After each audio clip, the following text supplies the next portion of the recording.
At my mom's birthday dinner, my brother's son poured soda in my lap and shouted, "Grandma says you don't belong here."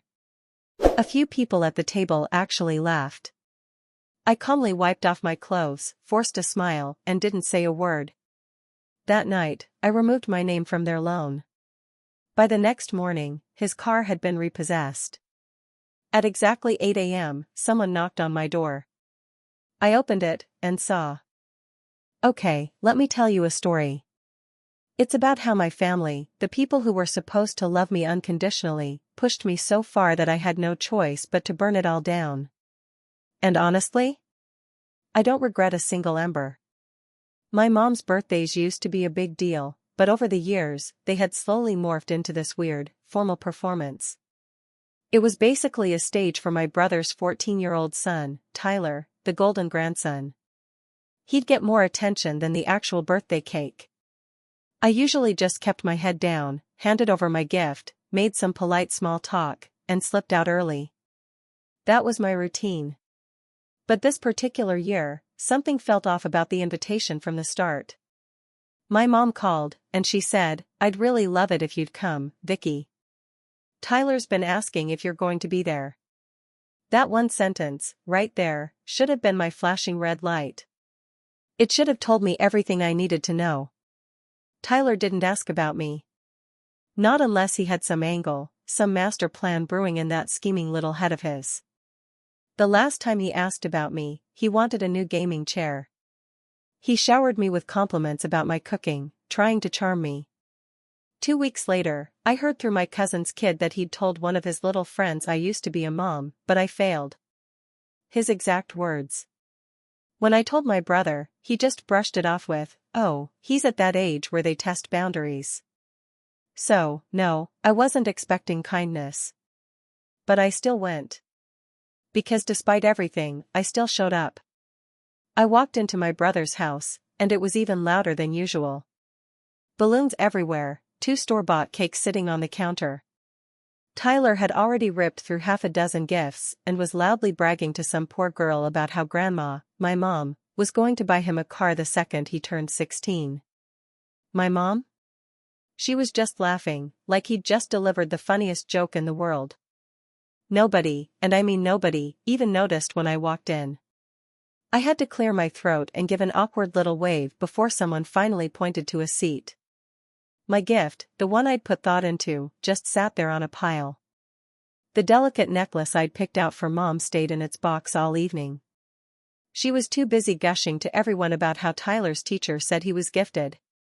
Not just smart, mind you, but genius level. No one asked about my business.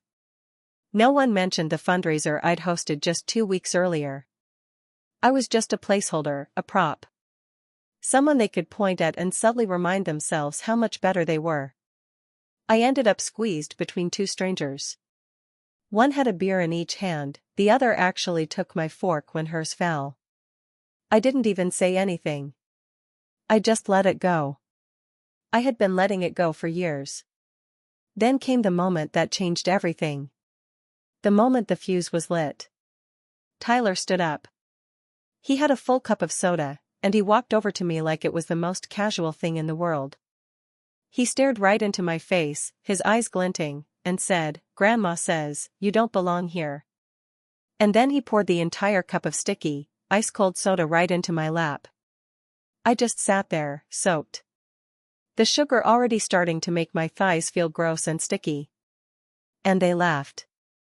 The whole table. My mom turned to her friend, chuckled, and said something about how Tyler just says what's on his mind. My brother? He actually clapped. I quietly reached for a paper napkin, dabbing at my lap, and that just made them laugh harder. I smiled. No reaction, no fight. I just sat there, outwardly calm, like I wasn't utterly humiliated. But inside, something started to turn. It wasn't sadness. It wasn't even anger, not really. It was clarity. A chilling, undeniable clarity. They didn't want me there. They never had.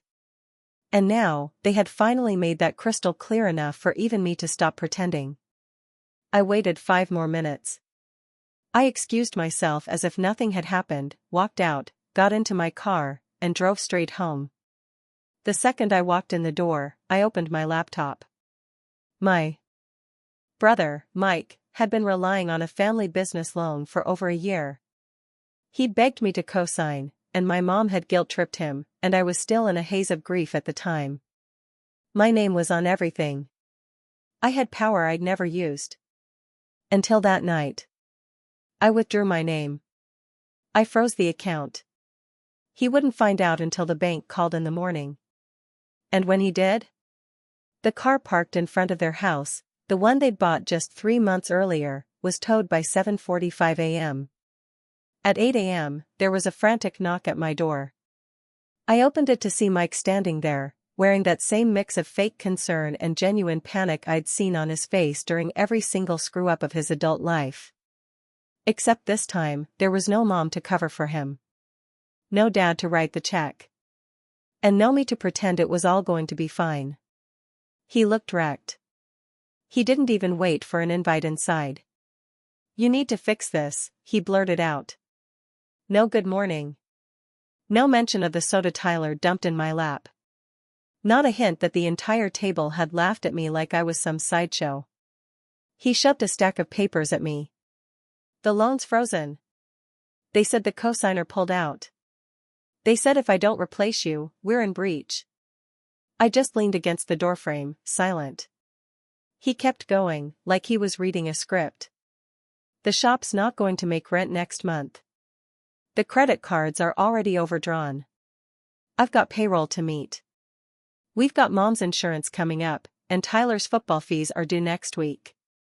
I still said nothing. That's when his voice shifted. It hardened. "You're doing this," he sneered, "over a joke?" That was the line. Not the soda. Not the years of thinly veiled jabs about my daughter. Not the graffiti. Just that. I didn't say another word. I just shut the door in his face. 5 minutes later, my phone lit up. First him, then his wife, then my mom. All trying a different angle. Guilt. Confusion. Mockery. "Tyler?" He sent a TikTok of someone fake crying. No words, just that. By that evening, I found the real damage. I'd closed my store late and walked into the parking lot, keys in one hand, a grocery bag in the other. And there it was, my car, keyed deep down both sides, all the way to the metal. The rearview mirror was kicked off. The back window was spiderwebbed, like someone had taken a bat to it. I just stood there for a moment, looking around the empty lot. No witnesses, just a strange silence. It felt like the air itself was holding its breath, waiting for my reaction. I didn't call Mike. I didn't call Mom. I didn't yell or cry or scream. I went back inside, pulled up the store security feed, and rewound it. And there they were. Tyler, and one of his idiot friends. Hoodies up, laughing. One of them filming the other. Tyler walked up to my window, spray-painted the words "Fake ANT" in sloppy red, posed like he was in a rap video, then kicked a flower pot off the steps for good measure. I didn't even blink. I called Uncle Ray. He was at my store in under 30 minutes. He sat through the footage without saying a word. When it was over, he just leaned back in the chair and said, "You're calling the police." Don't argue. I didn't. He made the call, stayed while I gave my statement. The officer was polite but firm. He said this wasn't the first complaint about Tyler. Apparently, there had been issues at school. Property damage. A few misunderstandings swept under the rug. But this time, he made it clear, it wasn't going away. The next morning, Mike was back at my place. Not knocking this time, just standing across the street, pacing like he was waiting for a miracle. When he realized I wasn't coming out, he started yelling. I couldn't hear every word, but I caught pieces. "Traitor, heartless, you'll regret this." Then my mom called. She left a voicemail, her voice dripping with disappointment. "I don't know what got into you, Vicky. You're letting money come between family over what? Some childish prank? She still didn't get it. None of them did. It wasn't about the soda. It wasn't about the window. It wasn't even about the loan. It was about the years of being treated like I was a guest in my own bloodline. Of being tolerated, not loved. It was a slow build, a quiet erosion. They thought because I didn't explode, I wasn't paying attention. They thought I would break. Instead, I watched the cracks forming in their foundation for once. And I wasn't done yet. The official charges came through a few days later: vandalism, trespassing, and property damage. Since Tyler was a minor, the cops had to loop in my brother and his wife. The footage made it easy. Too easy. Honestly, there was no room for denial. No, maybe it wasn't him. I didn't celebrate. I didn't feel triumphant. I just opened the store like usual, swept up a few leaves outside, and got back to work. But the phone started ringing more. Customers told me my brother had been going around saying I faked the whole thing, that I edited the footage. One of my vendors even got a visit from my mom, who warned him I was unwell and probably headed for another breakdown. I didn't respond. Instead, I sat down and made a list. Everything they were tied to. Everything I'd once handed over with trust. First was the business loan, already frozen. Next was the lease agreement for my brother's second location. I co-signed that, too. Then there were the accounts I set up to help his wife launch her Etsy boutique. The PayPal, the Stripe, the tax ID, all registered with my name. And that was my mistake. I gave too much, trusted too easily. But now? I was taking it back. By the end of the week, I'd severed every single financial tie. Closed accounts, pulled permissions, alerted tax services to remove my info from anything with her name attached to it. They wouldn't be able to collect a penny without facing audits they weren't ready for. It was methodical. Clinical. And the fallout was immediate. Their boutique store shut down within 48 hours. My brother's lease bounced, and the landlord slapped an eviction notice on the door. He tried to call me 17 times in one day. Left voicemails that went from pleading to threats, to something that almost sounded like crying. Mom called again, too. This time, her tone had changed. She told me I was tearing the family apart. That Dad wouldn't want this. Funny, considering Dad was the only one who ever treated me like a partner instead of a backup plan. And that's when it hit me. They thought what they built was theirs. They acted like I was lucky to be part of it.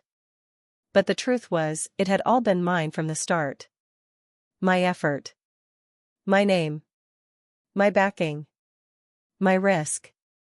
They never respected that because respecting it would mean acknowledging I had power. And they hated the idea of me holding anything they couldn't control. So, they lashed out. One night, I came home and found the front window of my store smashed again. This time, they didn't even bother hiding it. A rock sat on the floor with a note rubber banded to it. One line: "You'll be alone forever." It didn't scare me. It didn't even make me angry. I picked up the rock, taped the note to the wall inside my office, and called Uncle Ray again. He came the next morning with a lawyer. He said we were pressing full charges this time. And if the court asked for emotional damages, we'd go for that, too. I didn't argue. I didn't hesitate. Because now, this wasn't just about a birthday party, or a soda stain, or a broken window. This was about finally drawing a line in permanent ink. They weren't family anymore. They were just people with my last name. The court date was set. Tyler was being charged as a minor. But the civil suit wasn't just about him anymore. It was also about the damage to my store, my car, and now, because Uncle Ray wouldn't let anything slide, the harassment. We had the video. The note. Witnesses. And a very good lawyer. I expected things to get quiet while they panicked behind the scenes. But that's not what happened. 2 mornings later, I got a voicemail from an unknown number. I almost deleted it, assuming it was more junk. But something made me listen. The voice was unfamiliar. Young. And nervous. She said her name was Hannah. Then she said she used to work for Mike at his second shop, the one that had shut down a few days after I pulled my name from the lease. She said she didn't know what was going on at first, but when she heard about the lawsuit, something started bothering her. She'd overheard a conversation weeks earlier. Mike was talking to his wife about making her look unstable. She didn't know who he meant at the time. Now she did. And then she said it. He smashed the second window himself. I called her back immediately. She picked up after a few rings, her voice shaking. Said she was done staying quiet. Said she had texts. Receipts. She didn't want to be part of their mess, but she couldn't sit with it anymore either. I gave her the lawyer's info. She sent over everything. That same night, another woman reached out. Said she used to help Mike's wife with her online boutique. She'd seen fake invoices with my name on them, sent to vendors, written up like I was a co-partner. All lies, she said. They used my name to secure supplier deals, get early shipments, even for a refund scam once. Then a third woman messaged my store's Instagram account. Same story. More dirt. I sent it all to Uncle Ray. By the next morning, the case had evolved from a petty vandalism dispute into something far more serious. Fraud. Misrepresentation. Identity misuse. Our lawyer filed amendments to the original claim within hours. They weren't ready for that. I thought for a second that they'd back down. Maybe apologize. Maybe go quiet. But they didn't. They doubled down. Late that night, I heard a noise outside. I checked the camera feed from my phone. There they were. Mike, his wife, and my mom. Standing in front of my store, not moving, just staring in through the glass like they were waiting for something. Then Mike took out his phone and started live streaming. I watched it in real time. He called me a parasite. Said I was milking my daughter's death for attention. Said I was trying to destroy the family legacy. Said I was unstable and needed help.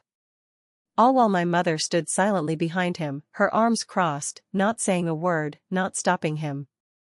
They didn't realize I was watching from the apartment upstairs. I didn't go down.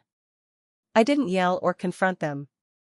I just called the police and emailed the live stream to our lawyer. It was taken down within an hour, but not before someone screen recorded it and sent it to a local news blog that loved messy family drama. They ran the headline, "Family Feud Turns Legal, Livestream Meltdown Adds Fuel to Fire." The next day, people started showing up to the store. Strangers. Some regulars. A few asked if I was okay. A few just came to buy things and said, "Good for you." One woman left a note that said, "You handled this better than most would." And all I did was work quietly, while the fire spread behind me. Mike and his wife were hit with a court summons 2 days later. Fraud. Defamation. Damages. The whole thing. Their lawyer tried to negotiate, said they'd be willing to resolve it privately if I just dropped the public claims. I didn't even respond.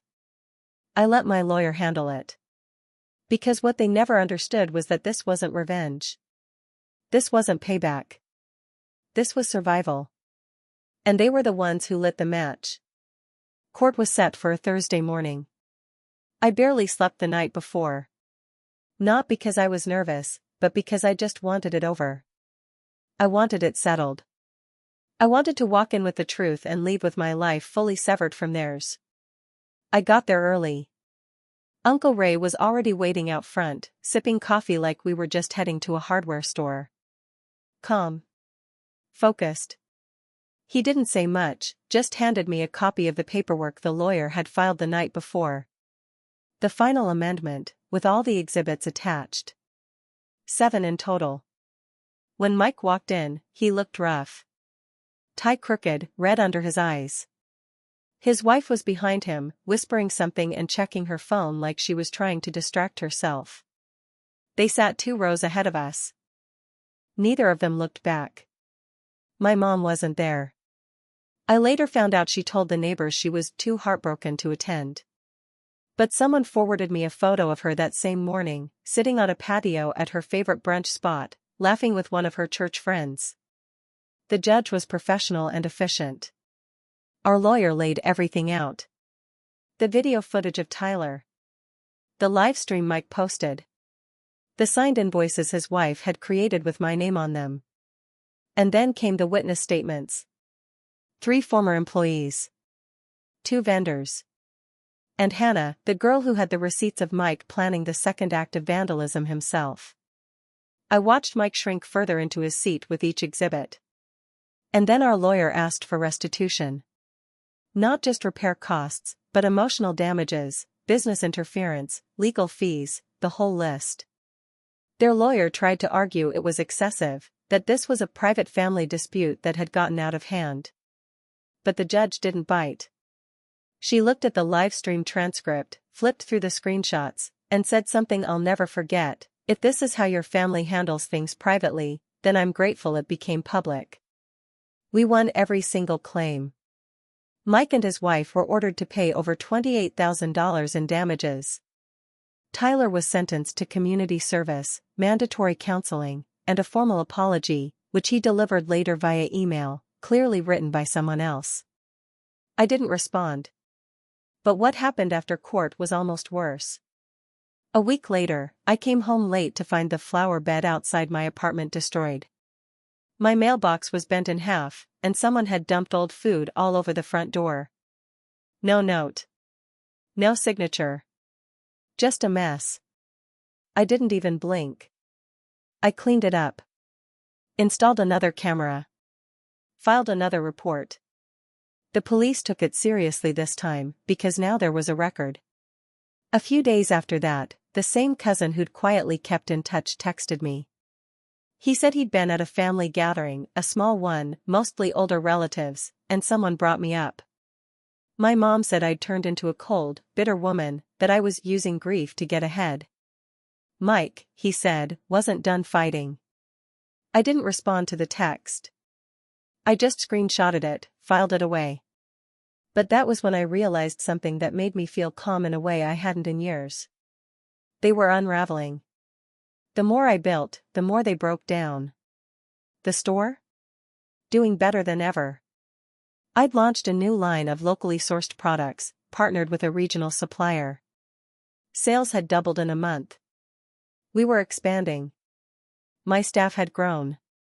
I was busier than I'd ever been. But it didn't feel heavy. It felt earned.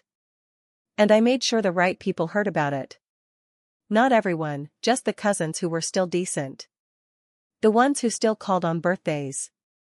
The ones who showed up at the funeral without needing to be begged. I told them about the expansion, the press coverage, the business award I was being nominated for, casually, almost as an afterthought. And they told the others. I never said anything cruel. Never gloated. Just facts. Progress. Happiness. And I knew it was eating them alive. Because for years, they told me I needed them. That without their approval, their attention, their family name, I'd be alone. But now, they were the ones shut out. And the worst part for them? I was doing just fine. A few months passed. The store was thriving, and I no longer checked over my shoulder. The cameras were still up, the locks still reinforced. But that sense of edge, the constant tension, had dissolved. Peace wasn't loud. It was quiet, like waking up and realizing the buzzing in your head has finally stopped. I hadn't heard from my brother since court. His wife unfollowed me on every platform. Tyler vanished from the internet. Or maybe they just made his accounts private. Either way, their silence felt more strategic than remorseful. My mom never called again. Not once. But I still heard things, always through other people. An older cousin told me Mike had tried to start another business, but no one would back him. Word had spread quietly, but wide enough. Suppliers didn't trust him. Landlords wanted co-signers. Even their church, once blindly loyal, had grown distant after the live stream. They were stuck. The damage they caused was no longer just to me. It was on their names. Their reputations. Their finances. And the best part? I never needed to fight dirty. Everything I did was by the book. Every document, every statement, every withdrawal from the loan or lease, all within my rights. They had thrown mud. I handed the judge a file. But there was one moment, unexpected and oddly satisfying, that really sealed it for me. It was a Sunday. The store was closed. I was cleaning up after a private event we'd hosted. A small local showcase, women-owned businesses, lots of laughter and good food. One of the new girls I'd hired was sweeping when she paused and said, "Some lady was standing outside earlier, just staring in. Dressed up like she came from church." I checked the camera feed. It was my mom. She stood there for maybe 5 minutes. Didn't knock. Didn't come in. Just stared through the glass like she couldn't believe what she was seeing. Like she expected the place to be closed. Abandoned. Or maybe she expected to see me struggling, alone. But instead, she saw people cleaning up from a full event. A growing staff. A well-stocked store. Light. Busy movement. She left without saying anything. I didn't call her. I didn't chase her down. I just went back to locking up and wiping the counters like nothing happened. Because by then, it really was nothing. I don't miss them. Not my brother. Not his smug little son. Not the woman he married, or the mother who spent her energy protecting everyone except the daughter who needed her. I don't miss the forced smiles, or the small talk, or the silences that always felt loaded with judgment. I don't miss pretending to laugh at Tyler's jokes, or pretending it didn't sting every time they left my daughter out of family photos. I'm building something now.